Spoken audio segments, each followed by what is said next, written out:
ketemu lagi di podcastnya Charlotte Mason Indonesia bersama saya Ayu Primadini untuk kembali ngobrol-ngobrol seputar pendidikan karakter. Di episode ke-15 ini, giliran saya Maria Sukio yang akan menemani Ayu ngobrol. Halo, ada saya Lily Presti juga yang akan ikutan ngobrol kali ini ya. Ngobrolin apa nih kita hari ini yuk? Iya nih, jadi di episode yang lalu kita kan udah mengulik cara-cara yang keliru dalam mendidik anak ya. Seperti misalnya sugesti, karisma, dan manipulasi. Nah, cara-cara tersebut dalam jangka panjang kan bisa merugikan anak. Jadi di episode kali ini kita mau bahas cara-cara seperti apa sih yang tepat untuk meluhurkan karakter anak yang efektif tapi juga sekaligus bisa menguatkan kepribadian anak. Jadi kalau kepingin nguping obrolan kita seputar teknis pendidikan karakter, stay tune aja ya di sini.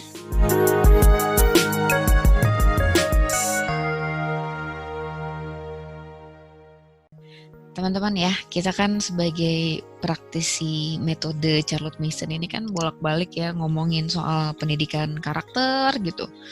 Padahal sebenarnya pendidikan karakter ini kan bukan sesuatu yang baru ya. Sering banget gitu dikumandangkan di dunia pendidikan. Sekolah-sekolah yang tagline-nya pendidikan karakter juga banyak. Terus metode-metode yang mengusung pendidikan karakter juga banyak. Bahkan pemerintah sendiri juga menyebut-nyebut soal pendidikan karakter kan di kebijakannya ini. Benar. Nah, tapi yang perlu kita refleksikan ya, kita perhatikan, kita renungi lagi lebih dalam gitu. Sebetulnya sama nggak ya sebenarnya konsep pendidikan karakter yang beredar di masyarakat umum ini sama pendidikan karakter versi CM? Kalau sama di mana samanya, kalau beda bedanya di mana? Gimana menurut kalian? Kalau menurut aku nih, kesamaan antara konsep pendidikan karakter yang dipahami masyarakat umum dengan pendidikan karakter versi CM itu sama-sama pengen anak gak cuma pinter secara akademis, tapi juga berkembang di aspek non-akademisnya. Jadi sebetulnya baik orang tua, pengelola sekolah, sampai pemerintah itu sebenarnya sama-sama sadar kok bahwa kehebatan akademis itu bukan segala-galanya. Kan bayangin nih ya, misalnya anak pinter matematika, tapi dia nggak cinta tanah air. Nah itu gimana kan jadinya ya? Atau anak ahli sains tapi dia nggak sopan, juga nggak bermoral. Atau juga ada tuh mahasiswa berprestasi, ternyata dia melakukan kekerasan seksual sama adik-adik tingkat. Nah kalau dengar berita kayak gini kan, ya apa ya, rasanya kan nyesek gitu kan? Itu kayak itu ya, yang beberapa waktu lalu happening ya di berita ya. Yang sekolah sampai S3 gitu, pinter banget, tapi ternyata dia melakukan kekerasan seksual gitu ya. Nyangka ya. Ya dan itu fenomena yang umum banget ya kayak gitu ya di sekitar kita ya. Dan kalau dari pengalamanku pas sekolah dulu juga malah kelihatannya sebenarnya pinter akademis pun ya memang bukan segala-galanya gitu kan. Ya banyak kok anak-anak yang sebenarnya akademisnya pinter tapi nanti ya moralnya kayak gitu deh yang kayak Maria bilang tadi. Nilainya sih bagus-bagus tapi ya dari mana asal nilai itu gitu kan? Bisa jadi dari nyontek atau dari sekedar ngafal kan itu kebiasaan kita ya zaman sekolah dulu kalau mau ujian tuh dihafalin aja gitu kan. Iya. Pengetahuannya oke, tapi sisi moralnya gimana? Ya masih zaman ya itu ya. Cara belajar dengan nyontek dan sistem kebut semalam kayak gitu ya. Dan udah jadi rahasia umum juga ya cara belajar kayak gitu sebetulnya ya. Padahal kan kita tahu ya itu tuh enggak mencontek itu kan enggak benar gitu. Sistem kebut semalam itu juga sebetulnya kan cara belajar yang stressful gitu kan ya. Tapi heran juga ya, jadi tergelitik juga nih. Kenapa sih kok ya anak-anak di sekolah itu belajarnya itu masih pakai cara-cara nyontek gitu atau dengan sistem kebut semalam kayak gitu? Siapa yang pernah nyontek waktu sekolah? Oh jelas aku. Aku pernah sih sekali aja. Sekali nih. Berarti pernah ya? Iya kalau aku zaman sekolah dulu kayak nyontek peer pressure ya. Soalnya sekelas nyontek semua gitu. Kalau ada yang nggak nyontek tuh pasti agak-agak dimusuhin gitu sama teman-teman yang lain gitu kan. Karena kan di sekolah itu atmosfernya memang ngejar nilai ya. Artinya patokan. Standar. Ya, artinya patokan untuk anak itu bagus atau tidak sekolahnya kan dari nilai. Nah, akhirnya kan semua berlomba-lomba kepengen punya nilai bagus. Gitu. Aku pernah ya nanya sama murid-muridku gitu kan, yang kayak pertanyaan Mbak Ellen suka tanya tuh, kalau misalnya kamu dikasih pilihan nih antara dua, mau punya nilai bagus banget tapi nggak ngerti atau bisa paham tapi nilainya jelek. Dan murid-muridku banyak loh yang bilang pilih yang nilainya bagus gitu. Artinya memang karena tujuannya nilai, jadi ya mencontek jadi sesuatu hal yang wajar ya. Jadi sesuatu hal yang dibenarkan karena kan tujuannya nilai.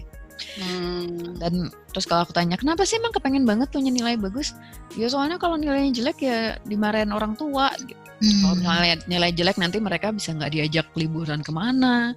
Kalau nilainya jelek dimarahin, bahkan ada yang sampai dipukul kayak gitu kan. Jadi ya gimana ya, tuntutan orang tua dan sekolah sama-sama supaya anak-anak itu punya nilai yang bagus. Ya sih, benar juga sih. Ya kan gimana ya, memang nyatanya seperti itu ya. Kepentingan nilai itu ya memang bukan kepentingan orang tua juga sih. Kadang kan memang sekolah itu menjaga banget ya supaya nilai ujian siswa-siswanya itu ya bagus-bagus. Kalau sampai nilainya turun gitu ya, nilai kelulusan nggak sampai 100% gitu, itu kan otomatis berpengaruh juga ke citra sekolah.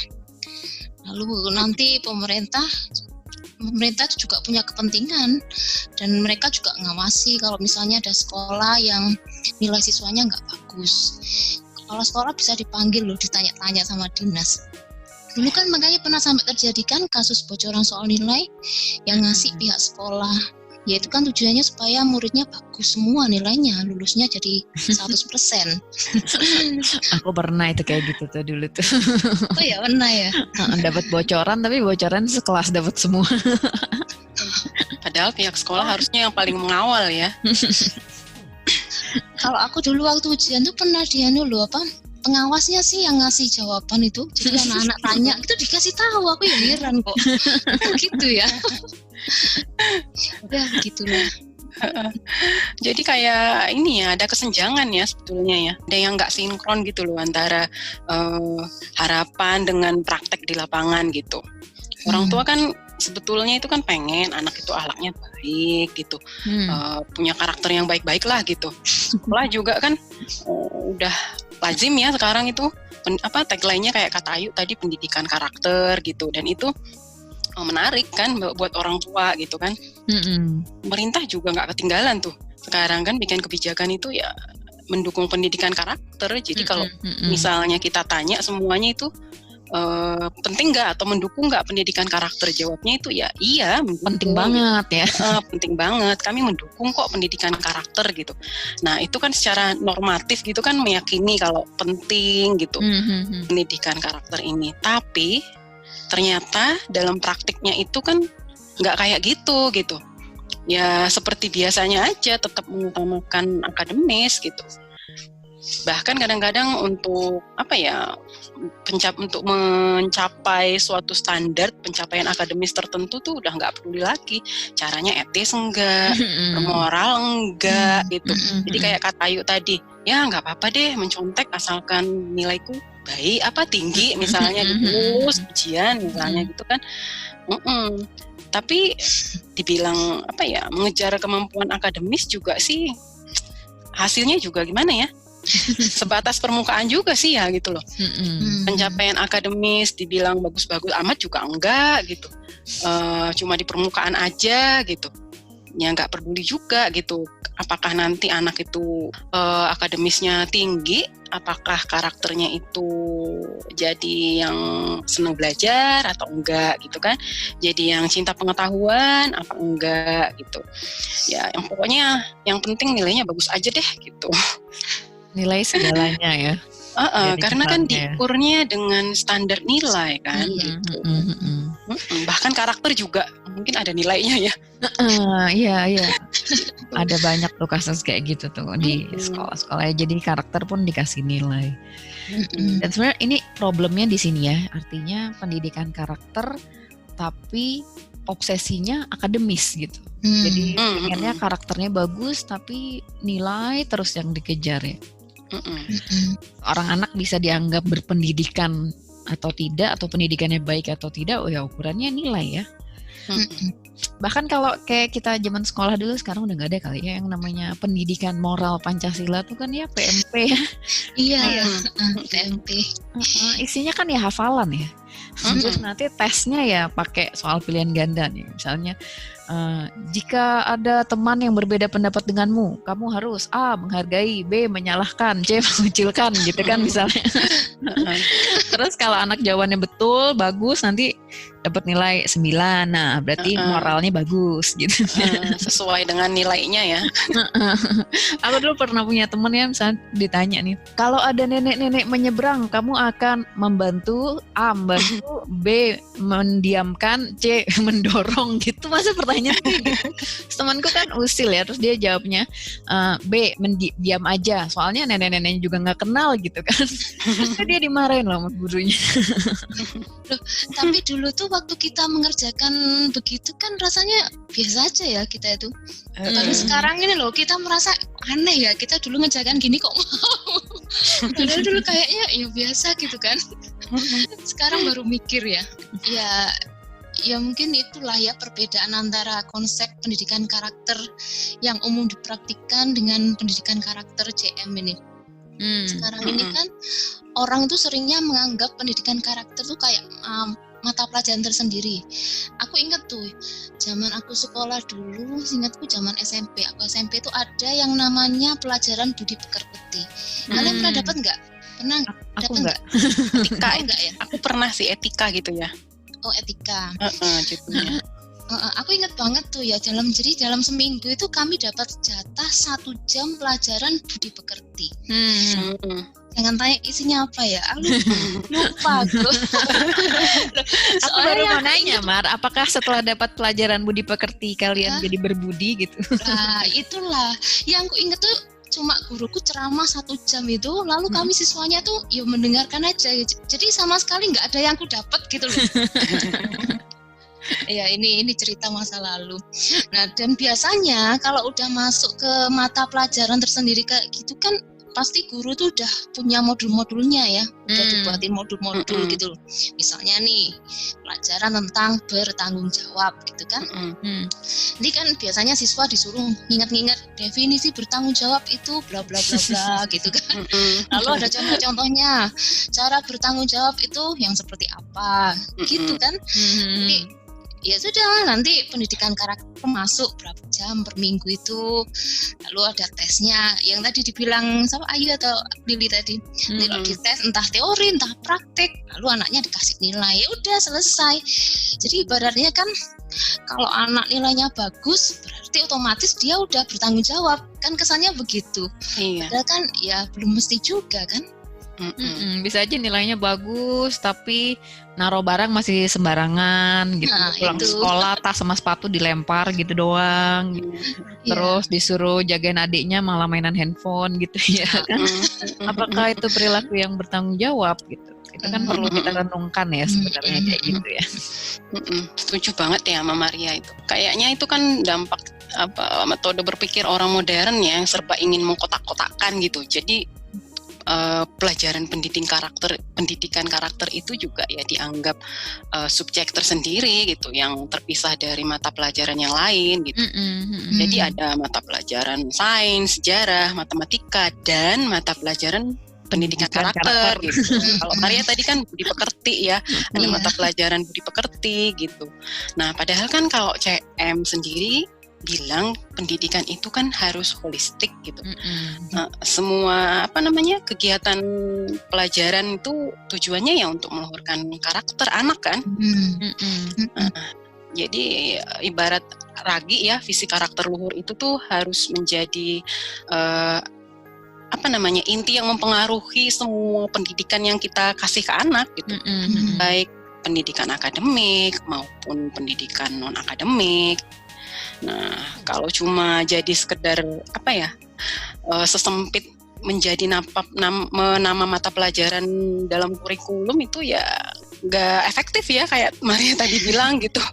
Udah belajar ketika jam pelajaran di sekolah, tapi ya belum tentu juga misalnya di luar jam pelajaran itu terbukti anaknya berkarakter seperti yang sudah dipelajari tadi atau enggak gitu.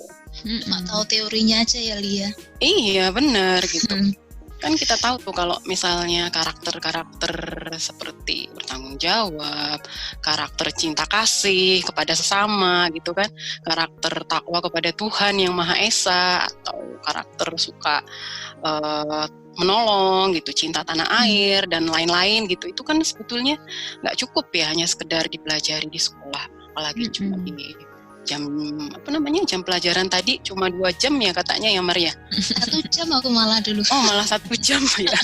Nggak ada. Oh iya.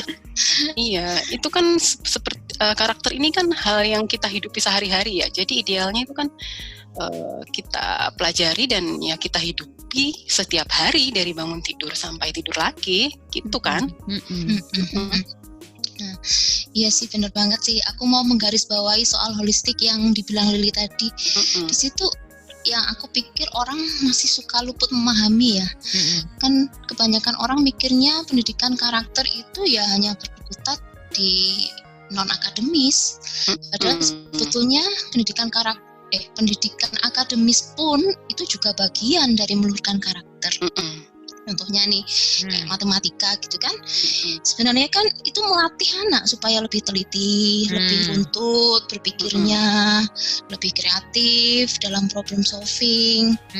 Atau misalnya kayak sains ya, anak yang belajar sains itu idealnya akan semakin berkembang kemampuan observasinya, menjadi semakin lebih peka, lebih jeli, juga semakin bisa melihat keagungan Tuhan dalam semua karya ciptaan, misalnya kan gitu.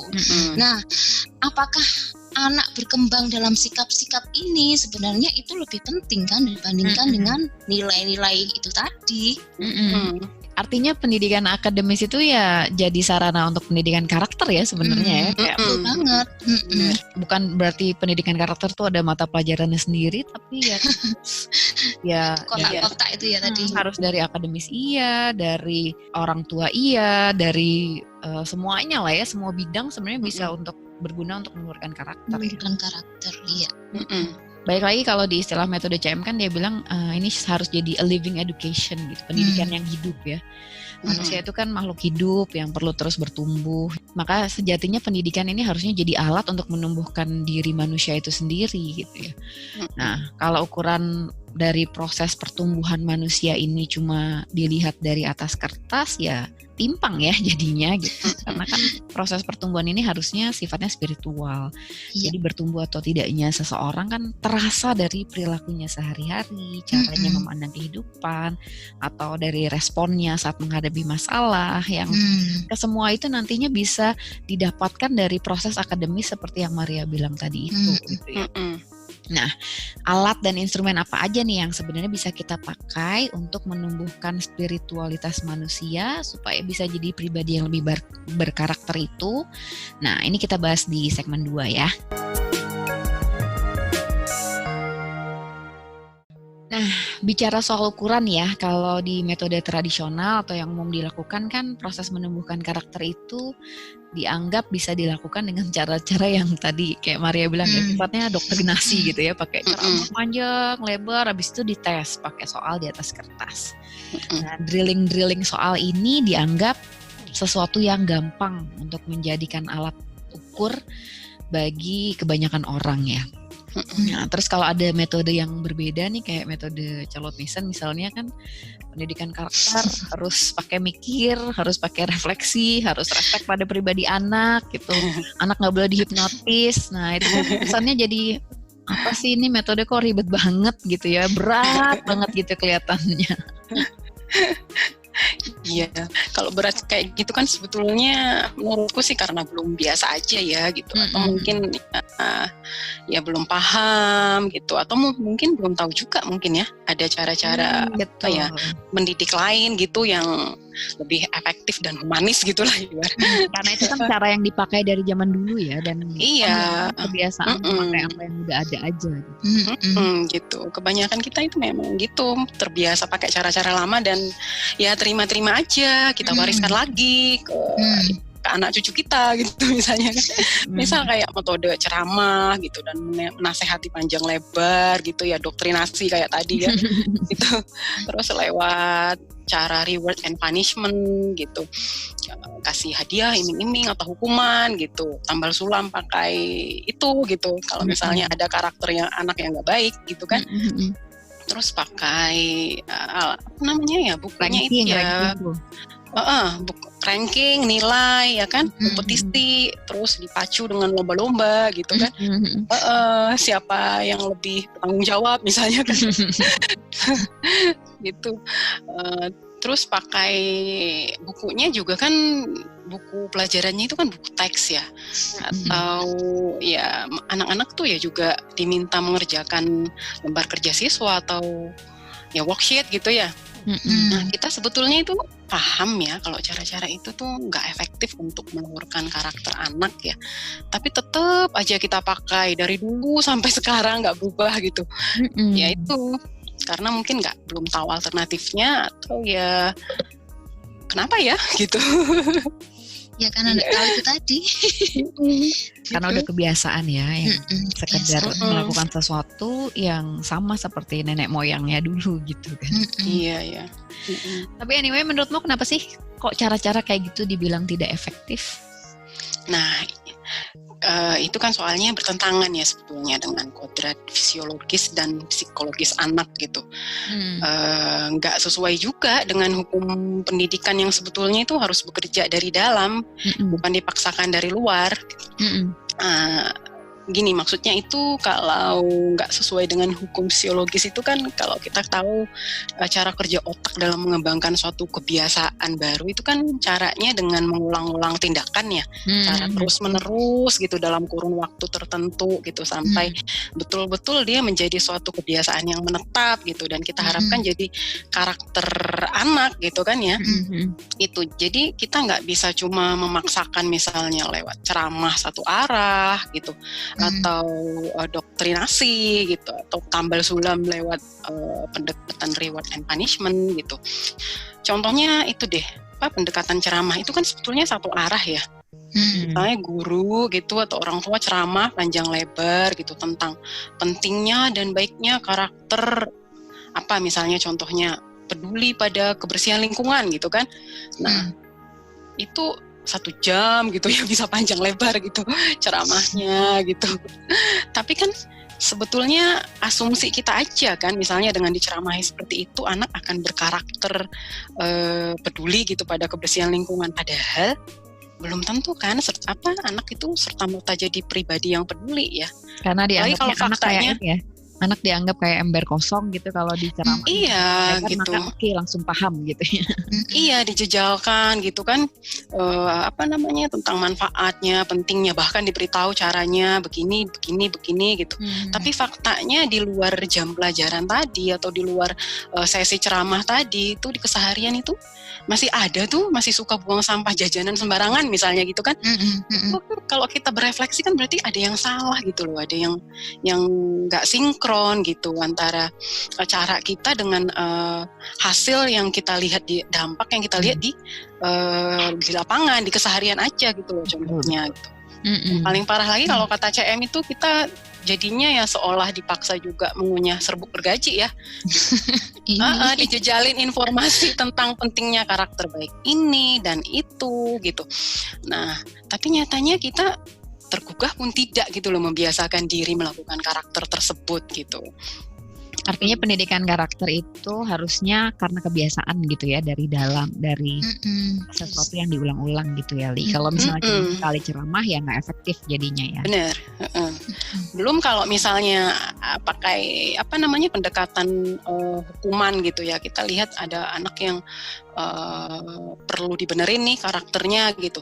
Terus kita kalau misalnya dia nggak melakukan sesuai dengan karakter itu, akhirnya kita kasih hukuman, itu kan bisa-bisa anaknya traumatik juga ya sebetulnya gitu. Jadi ya nggak efektif gitu. Kalau menurut aku sih ya, kenapa orang menganggap pendidikan karakter seperti yang dibilang CM ini berat? Karena sebenarnya yang harus dibongkar itu kan diri sendiri ya. Kalau yang umum dibayangkan oleh masyarakat itu, kalau kita ngomong soal pendidikan karakter itu bayangannya yang harus didandani, harus dibetulkan, direparasi itu kan si anak. Kalau CM ini kan enggak, dia menekankan banget pentingnya kita ini sebagai orang tua, sebagai pendidik, menjadi kawan seperjalanan anak. Jadi yang diopo-opo bukan cuma anaknya, tapi diri kita sendiri, keyakinan-keyakinan lama kita, dan ini menantang banget. Jadi kayak contohnya gini ya, dulu awal aku memutuskan untuk mendidik sendiri anak-anak nih kan, aku nggak pernah ya mikir soal ini. Aku kira ya kalau homeschooling gitu ya, itu sesimpel menemani anak belajar gitu kan. Bayanganku kan kayak guru di sekolah gitu ya, nemenin. Pokoknya ngajarin matematika, ngajarin sains, pokoknya gitu ya. Cuma nemeni gitu aja. Itu yang ada dalam bayanganku. Ternyata nggak sesederhana itu ya. Soal belajar gitu aja ya. Dan gimana kita bisa mengharap anak jadi manusia pembelajar yang mencintai ilmu pengetahuan kalau misalnya kita sebagai orang tua itu mandek menjadi pembelajar, ya kan? Nah ini baru soal belajar. Yang lain misalnya kita nih pengennya anak-anak kita jadi orang atau jadi anak yang berkarakter teratur, disiplin, tahu menghargai waktu. Ternyata kita sebagai orang tuanya hidupnya amburadul, suka-sukanya. Kalau pas lagi mood rumah diberesin, pas lagi nggak mood rumah dibiarin berantakan. Kan gimana ya, kita kan nggak bisa ya cuma sekedar nyuruh-nyuruh anak gitu. Maka menurutku istilah yang sangat jelek banget buat aku ketika awal-awal kami memutuskan homeschooling itu ya, membesarkan anak itu ya membesarkan diri kita sendiri, dan rasa itu benar banget gitu loh. Proses mengopok-ngopok diri sendiri ini kan bisa jadi ya menyakitkan ya, membuat kita ini jatuh bangun gitu. Tapi idealnya kan ketika kita udah jadi orang tua, kita udah punya anak, kita ini harus selalu memegang kesadaran untuk serius menjalani proses pendewasaan diri kita sendiri. Soalnya anak-anak itu bisa loh menangkap, merekam semuanya dalam benaknya gitu. Jadi jadi percaya deh, kalau kita sendiri sebagai orang tua selalu antusias jadi belajar misalnya, anak itu nggak perlu disuruh-suruh, akan otomatis senang belajar. Aku sih merasa seperti itu. Aku tuh jadi inget ini ya, aku lagi baca bukunya Richard O'Connor, judulnya Rewire gitu. Terus dia bilang gini, jadi di dalam diri manusia ini kan ada sisi conscious ya, sisi sadar, dan juga sisi tidak sadar ya.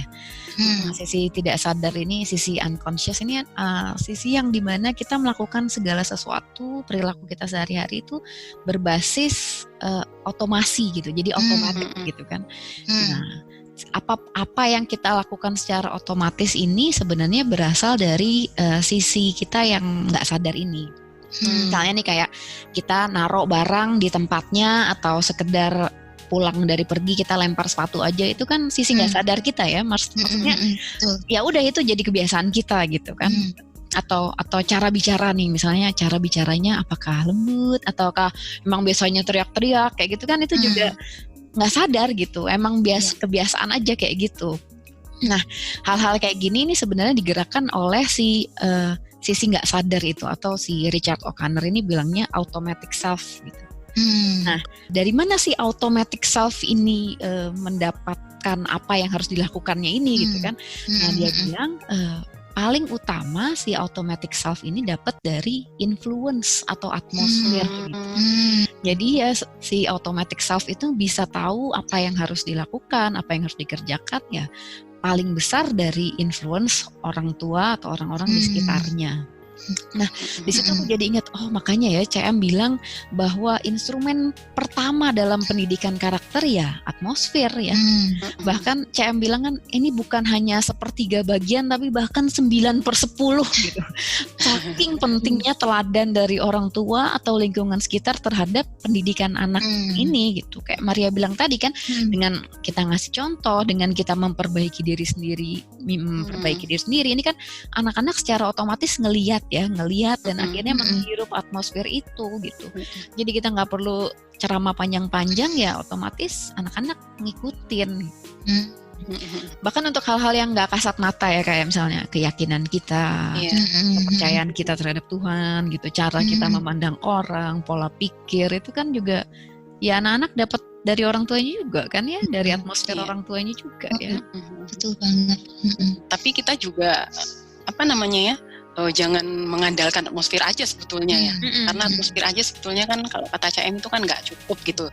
Jangan terlena gitu loh dengan fakta misalnya menyatakan kalau atmosfer itu 9/10 gitu. Nah gitu jangan sampai membuat kita terlena juga gitu.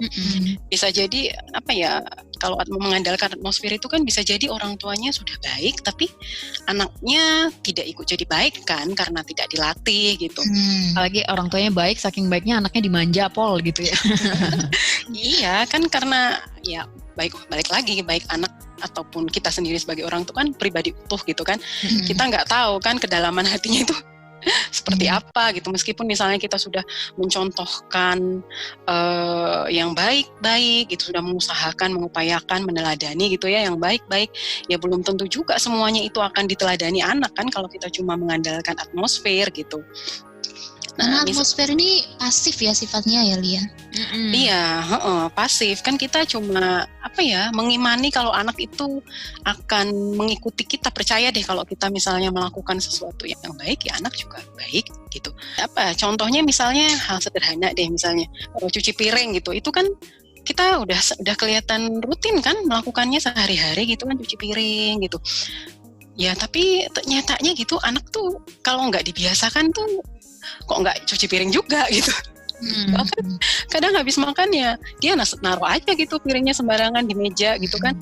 Padahal kita nggak kayak gitu. Itu kan berarti kan nggak ngikutin gitu kalau kita cuma ngandalin atmosfer gitu kan. Aku bahkan punya kerabat ya, jadi orang tuanya tuh super baik gitu sama orang, gitu ramah, terus suka nolongin orang sana sini gitu. Tapi anaknya itu semuanya nggak ada satupun yang ramah seperti orang tuanya. Bahkan kalau ada tamu datang gitu, bisa loh kita bertamu gitu ya ke rumahnya, anaknya tuh buka pintu terus anaknya ngilang gitu. Jadi kita dibukain pintu sama sosok tak kasat mata gitu kan. Ya karena anaknya saking tidak menghargainya orang lain ya jadi begitu. Padahal orang tuanya luar biasa baik gitu. Jadi belum tentu ya kalau misalnya kita sudah meneladani ataupun mencontohkan yang baik, anak juga seperti itu gitu. Karena ya itu tadi, anak itu kan pribadi utuh ya. Masih ada faktor berikutnya gitu. Makanya kalau misalnya kata CM itu kan kita juga harus menekankan aspek pentingnya disiplin ya, melatih kebiasaan baik gitu untuk bisa membuat anak itu menjadi tuan atas dirinya sendiri. Dia punya kekuatan dari dalam gitu. Kalau misalnya cuma mengandalkan mood orang tuanya atau kehendak orang tuanya gitu, ya ujung-ujungnya ya anak juga belajar jadi makhluk yang manusia yang mengandalkan mood juga ya gitu. Supaya itu ya tadi ya, supaya berkehendak gitu, supaya suatu aksi itu jadi kebiasaan gitu ya, dengan disiplin itu ya. Iya benar. Kan ingat nggak kalau kata CM itu taburkan pikiran, kita tuai tindakan ya kan. Taburkan tindakan, tuailah kebiasaan. Taburkan kebiasaan itu tuailah karakter ya. Taburkan karakter ya tuailah nasib gitu. Dan dari pikiran gitu ya, dari ide itu sampai ke nasib tuh perjalanannya masih panjang gitu. Jadi nggak heran kalau kata Ayu tadi, orang tuanya itu kelihatan baik banget gitu, tapi anaknya ya ternyata nggak serta-merta juga seperti orang tuanya gitu. Karena dari sekedar dapat ide doang ya. Gitu. Jadi, idenya sih kelihatan ya, atmosfernya itu ya hirup gitu kan. Ya tapi ya tindakannya mana gitu. Akhirnya kan nggak jadi kebiasaan dan nggak jadi karakter yang menetap. Akhirnya ya menjadi sosok yang berbeda dari yang diteladankan orang tua kan gitu. Betul. Jadi kalau atmosfer tadi pasif, artinya orang tua tuh perlu melakukan suatu tindakan aktif ya, supaya menjadi sesuatu yang nyata, lebih konkret gitu ya, dengan tindakan melatihkan tadi itu ya. Iya sih, berarti 2 instrumen itu ya. Tapi sebenarnya ada juga sih instrumen ketiga yang tidak kalah penting, yang CM bilang education is alive. Ini soal peranan ide-ide hidup sebagai pembentuk karakter anak. Kalau CM bilang kan pendidikan itu hidup. Nah kalau kehidupan itu kan otomatis perlu asupan ya, asupan makanan. Kalau kehidupan pikiran, benak kita itu perlu juga dipasok dengan ide-ide. Ide-ide yang seperti apa ya? Ide-ide yang kaya, menggugah, menginspirasi gitu tuh. Aku tuh ingat sih CM tuh pernah dengan tegas tuh mengkritik pemikiran yang menganggap fungsi pendidikan itu cuma menggembleng akal budi anak untuk mengeluarkan sesuatu, tapi nggak pernah ada tindakan untuk memasok akal budi mereka dengan asupan apapun gitu loh. Itu CM tuh mengkritik benar nih soal ini. Nah, lalu kalau ditanya asupan ide itu dapatnya dari mana? Kalau CM bilang ya dari buku-buku terbaik yang di dalamnya itu memang mengandung ide-ide inspiratif, jadi punya daya hidup. Jadi ketika anak membaca itu dia langsung mendapat kesempatan untuk bercakap-cakap dengan pemikiran orang-orang besar yang entah hidupnya membawa manfaat untuk orang lain atau yang mungkin pemikirannya mengubah dunia. Nah, kita ini sebagai orang tua, kata CM itu punya tugas untuk menyuplai anak dengan buku-buku semacam ini, lalu membenamkan anak dengan banyak ide itu tadi. Nanti ide mana yang menggugah atau yang diserap, mana yang ditolak, ya itu serahkan ke anak, itu urusan mereka gitu loh. Kita sebagai orang tua nggak perlulah bingung bahwa anak itu nggak mampu mencerna ide-ide yang dia dapat. Jadi masih harus merasa lagi perlu menceramai atau menggurui anak dengan macam-macam pesan moral. Itu nggak perlu gitu loh kata CM. Percaya deh, sekali satu ide itu menginspirasi, anak itu akan tergugah untuk memikirkan hal-hal yang serupa. Dan apa yang menggugah dan mengubah anak dari dalam, nah ini tadi soal mengubah dari dalam ini kan dampaknya selalu akan lebih besar gitu loh dibanding ya kita kebanyakan ceramah yang ada malah bikin anak jadi sebel ya kan. Oke, jadi memang ya pendidikan karakter di CM akhirnya instrumennya ya 3 itu ya. Jadi bagaimana anak mendapatkan atmosfer yang baik dari orang tuanya, dan bagaimana akhirnya atmosfer itu bukan hanya dihirup tapi juga harus dilatih ya, untuk bisa punya kebiasaan baik, supaya kebiasaan-kebiasaan itu membentuk karakter dia. Dan juga bukan hanya 2 itu tapi juga harus supply ide supaya benaknya tuh aktif. Kalau kata CM tuh kemarin aku baca di volume 1 kan dia bilang emang tugasnya akal budi itu memang untuk mencerna gitu kan, kayak lambung yang tugasnya mencerna. Nah jadi kalau memang gak ada ide baik yang dicerna, ya dia akan sembarangan mencerna apapun yang ia terima gitu. Ya dapat. Iya makanya akhirnya ya kayak Maria bilang tadi, tugas orang tua adalah menyuplai anak-anak dengan ide-ide tersebut supaya yang dicerna dalam akal budinya adalah ide-ide yang memang terbaik dan layak cerna gitu kan. Iya. Betul. Tapi aku yakin nih sebenarnya teman-teman yang denger nih masih punya banyak pertanyaan gitu ya soal 3 instrumen ini kan. Soalnya ini panjang dan detail gitu sebenarnya bahasnya kan. Ngomongnya sih gampang ya, education is an atmosphere, discipline and life gitu kan. Ngomongnya sih gampang dan pendek gitu kalimatnya, tapi kan ini sesuatu yang sebenarnya perlu digali lebih dalam, perlu direnungi lebih dalam gitu. Kita diskusikan lebih dalam seperti itu ya. Makanya dalam beberapa episode ke depan ini nanti kita masih akan terus bahas secara mendetail tentang masing-masing instrumen pendidikan CM ini ya. Jadi gimana sih nyediain atmosfer yang layak buat anak-anak gitu. Gimana kita sebagai orang tua menjadi pribadi yang lebih baik itu caranya gimana gitu kan. Terus gimana cara disiplinin anak supaya mereka punya kebiasaan baik dan benar. Terus gimana cara supply ide yang terbaik buat akal budi mereka gitu. Nah, cara-cara itu akan kita bahas lebih lanjut di beberapa episode ke depan. Nah, jadi kalau teman-teman nggak mau ketinggalan, ya ini aku kayak YouTuber itu nih. Jangan lupa subscribe akun podcast Charlotte Mason Indonesia yang bisa teman-teman dengarkan di YouTube, Spotify, Anchor, atau aplikasi podcast lain kesayangan teman-teman ya. Gitu. Biar segera bisa dapat notifikasi kalau emang ada episode terbaru. Kami bertiga pamit, sampai ketemu di episode berikutnya.